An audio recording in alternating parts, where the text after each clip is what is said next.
Вопрос статуса женщины в абхазском обществе поднимается регулярно. Но особенно активно эта тема обсуждается в преддверии Международного женского дня.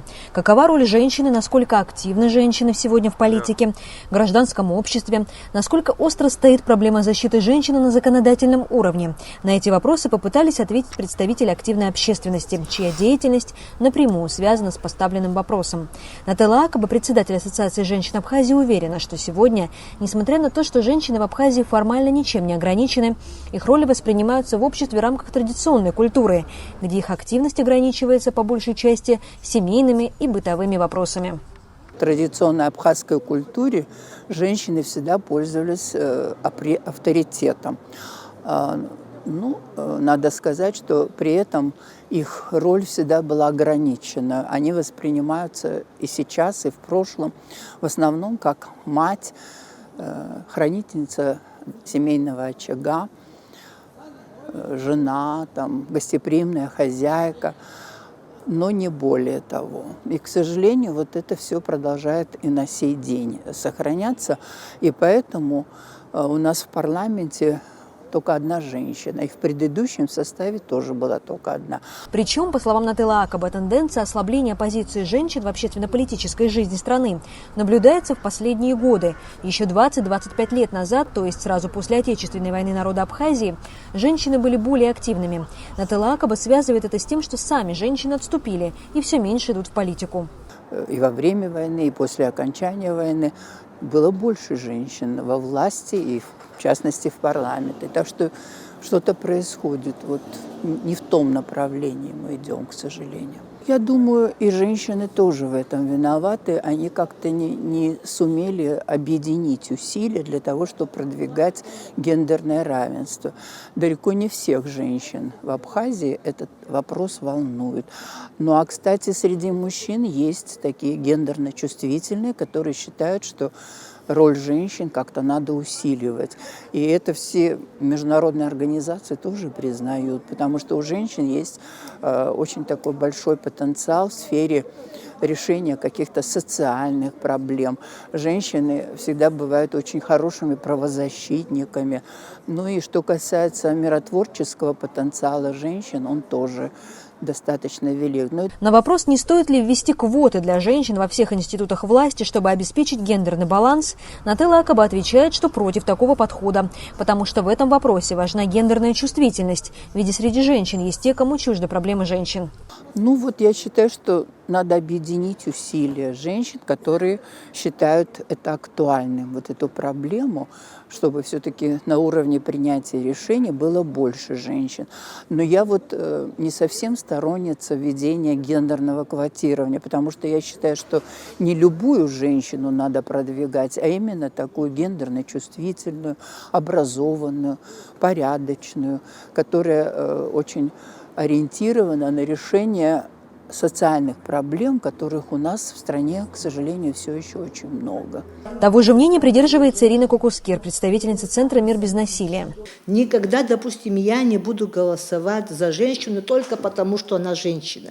Для нас очень важно, чтобы и женщины, и мужчины были гендерно чувствительными. Порой бывают мужчины, которые больше проникаются и больше гендерно чувствительны, чем, допустим, те же самые женщины. Например, закон о домашнем насилии, который в Абхазии до сих пор не принят. И Нателла Акаба, и Ирина Кукускир говорят о том, что не нашлось ни одной женщины-политика, которая хоть как-то продвигала бы его. А ведь этот закон, по мнению Акаба и Кукускир, мог бы уберечь женщин от расправы со стороны мужчин-родственников.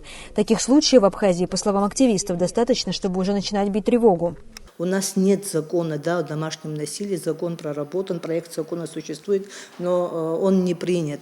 Но еще есть другой момент, когда еще в 2008 году был принят закон о равных возможностях мужчинах и женщинах. Но этот закон, замечательный закон, тоже лежит как-то непроработанный механизм работы этого закона. Есть, конечно, случаи очень удручающие, типа защита чести семьи, когда когда вот женщину, да, даже вот убивают. Это же это катастрофа, это ужас. Я лично так понимаю, что каждый из нас может попасть в трудную ситуацию, да. И если твоя вот это если твое близкое родство, тот же самый отец, те же самые братья, и они для чего тебе нужны? Они, чтобы поддержать тебе, когда тебе это надо, и как бы взять на себя вот эту вот, как это сказать, вот защитить тебя и перед всеми тоже, сами, а вместо того, чтобы вот эти уважаемые мужчины, на которых мы тоже вот функционально, да, возложили, что они защитники и так далее, тому подобное, что они такие сильные. А вот по факту, если посмотрим вот эти примеры отдельные, мы видим, что эти мужчины как бы спасовали, что ли. Они избрали самый, может быть, и простой, но самый ужасный путь, когда сами решили устроить суд над теми женщинами, которые попали в эту беду. Вместо того, чтобы поддержать. А для чего тебе твои родные нужны? Да, вот я вот этого вот формата никак не могу понять. Потом еще, это же я сейчас, конечно, говорю вот это именно об этих трагедиях, но все-таки они существуют, и мы, видимо, должны об этом тоже говорить. А как потом эта семья после этого, какие взаимоотношения могут быть уже в этой семье? Нет человека, нет проблемы, что ли? Нет, извините. После этого какая жизнь потом в этой семье? Как они будут собираться за общим семейным столом и какие-то праздники, да, какие-то вот фамильные какие-то мероприятия будут проводить? Получается, что согласие или, наоборот, беда в одной семье затрагивают целый фамильный род и неизбежно оказывают воздействие на общество в целом. Чтобы ситуация стала более здоровой, в политике и власти должны быть больше женщин, убеждена Ирина Кукускер. А тем, кто считает, что женщины справляются хуже с такими вопросами, она советует посмотреть на ситуацию, которая складывается в стране. Мы последние 30 лет, мы даже возьмем только вот, как я называю абхазскую власть у нас в Абхазии, 30 лет в основном мы видим мужчин, мы видим в каких, извините, драматических условиях там мы находимся. Но уже, извините, где тогда эффективность тех принятий, да, решений, которые вы же ответственны за то, что мы имеем сегодня. Так давайте все-таки будем расширять вот эти границы, да, по отношению к женщинам. Если вы сегодня в доме уже готовы, да, перераспределить и делегировать ей какие-то обязанности, какие-то свои функциональные вот эти передаете ей, так давайте мы будем расширять, тем более женщины у нас очень подготовлены, тем более мы должны увидеть и другой уровень, вообще другое качество политики тоже. И я думаю, все-таки передовые страны, где и социально-экономические, и политические вопросы очень намного качественные решены, и есть стабильность в обществе. Они же неспроста все-таки рядом с ними находятся эти женщины, рядом. Вячеслав Чирикба, директор Центра стратегических исследований при президенте Абхазии, также считает, что женский взгляд и женская рука в политике и общественной деятельности Абхазии необходимы, и для этого женщинам нужна поддержка государства. Вот была в Великобритании была такая Маргарет Тэтчер. Это ж она любого мужчину даст фору, правда же? То есть у женщин уникальный взгляд на какие-то вещи, и думаю, что было разнообразие, что была и мужская точка зрения, и женская точка зрения. Поэтому я отношусь к этому очень хорошо. Я считаю, что это государственная политика, как вот в области молодежной политики, да, для молодежи, и также с точки зрения гендерного равенства, тоже, чтобы женщины выдвигались, им помогали выдвигаться на какие-то посты. Я считаю, что она достойна этого, заслуживает этого. Поэтому надо к этому стремиться. Это тоже одна из форм демократии, когда вот все-таки женщина, которая обременена и семьей, правда же, и детьми, и работой, все-таки помогала и государству как-то больше себя реализовывать и в общественные функции тоже. Вот. Каким-то образом. Это детские сады, допустим, школы, которые были более заботились бы о детях, в то время как женщина работает. По мнению Вячеслава Чирикба, абхазское общество всегда отличалось от всего Кавказа более либеральным отношением к женщине и ее общественной активности. А в послевоенный период, во время блокады, именно женщины поднимали экономику страны, обеспечивая всем необходимым свои семьи. Если посмотреть на роль женщины в Абхазии и в других кавказских обществах, я думаю, что абхазское общество женщина одна из наиболее свободных. Это, кстати, отмечали даже дореволюционные авторы, посмотрите русский автор, что в абхазском обществе женщина занимает большую роль. Это даже об этом литература даже есть.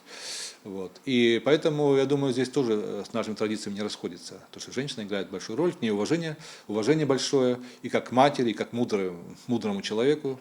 Вот. Я думаю, что это даже хорошо, что вот, больше женщин, если будет. Конечно, опять же, чтобы был баланс, правда же, чтобы не только одни женщины. Вот чтобы было разнообразие, чтобы каждый имел возможность самовыразиться. Но что касается продвижения прав женщин в Абхазии сегодня, то, по мнению Вячеслава Чирикба, женщины сами должны проявлять активность, консолидированно выступать в защиту своих интересов. Пока ты о себе не заявишь, что тебя не вспомнят. Это такой принцип, в общем-то, к сожалению.